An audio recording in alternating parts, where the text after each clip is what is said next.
Hey guys, I've got some insanely tough problems for you. Subscribe now and give me some confidence. Under the infinite expanse of the night sky, two brothers, twins, stood side by side.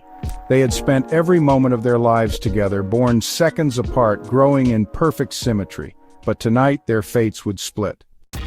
A spaceship loomed before them, its engines humming with restrained power.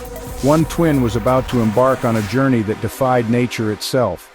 His mission to travel at nearly the speed of light and return to Earth years later. One twin steps into the spacecraft. Traveling twin, I won't be gone long. The journey was instantaneous from his perspective, blazing through space, piercing the cosmos. Days passed for him, perhaps mere moments, but on Earth years slipped away like grains of sand in an hourglass. When the spaceship finally returned, a hush fell over the world. The twin who had stayed behind was now an old man, wrinkles lining his face, but stepping out of the spacecraft was his brother, still young, unchanged by time. How can this be? But time had played its trick. The faster one moves through space, the slower time flows for them. The traveler had raced through time itself, stepping into the future while his brother had been forced to wait. Two twins, two fates, a single paradox. The crowd roared, the stage lights flared. A single contestant stood beneath the dazzling glow of the studio, heart pounding. Before them stood three closed doors, identical and unmarked. Behind one, a gleaming sports car, a prize beyond their wildest dreams. Behind the other two, goats. Choose a door. The contestant hesitated, then pointed. Door number 1. The host chuckled, but he did not open it. Instead, he strode to door number 3 and pulled it open, revealing a goat. The audience gasped.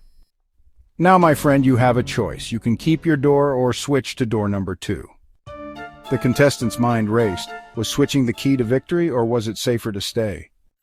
The tension hung thick in the air. The game was simple yet deceiving. Would the contestant play the odds or trust their first instinct? One choice, one decision, a test of probability or fate. The street was dark, the air thick with the scent of rain-soaked cobblestones. A lone figure stood under the dim glow of a street lamp, staring through the window of a quiet cafe. Inside, a young man sat alone, sipping coffee, waiting. The time traveler clenched their fists. This was their grandfather, years before he would meet the woman who would become their grandmother. Years before history would set in motion the events that led to their own birth. They had come back to this moment to stop it. If their grandfather never met their grandmother, he would never marry her. Their father would never be born, and neither would they. The traveler took a step forward and then stopped. A single, impossible question weighed on them. If I prevent them from meeting, I will never be born. But if I am never born, how did I come back to stop it? The night felt heavier, as if the universe itself was watching, waiting. Time had looped upon itself, caught in a contradiction that could not exist. Yet here it was. And the traveler stood frozen, trapped between past and future, wondering if they had ever truly been real at all. The bowstring tightened, muscles tensed, the archer exhaled slowly, eyes locked on the distant target. And then release. The arrow cut through the air, slicing the wind, flying forward. But below the hill, a philosopher stood watching, his mind turning over a question that made the world itself tremble. The arrow moves, but how?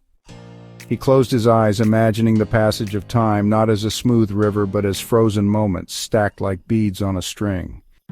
At any single instant, the arrow was frozen in place. It did not move forward, did not drift back. It simply was. If time was made up of these unmoving moments, then the arrow was always still. If it was always still, how did it ever reach its target? The arrow struck the bullseye with a solid thunk. The archer lowered his bow, satisfied. But the philosopher turned away, lost in thought. The arrow had flown, but had it ever truly moved? Actually, I got stuck while saying this. Any idea? Comment below and let me know.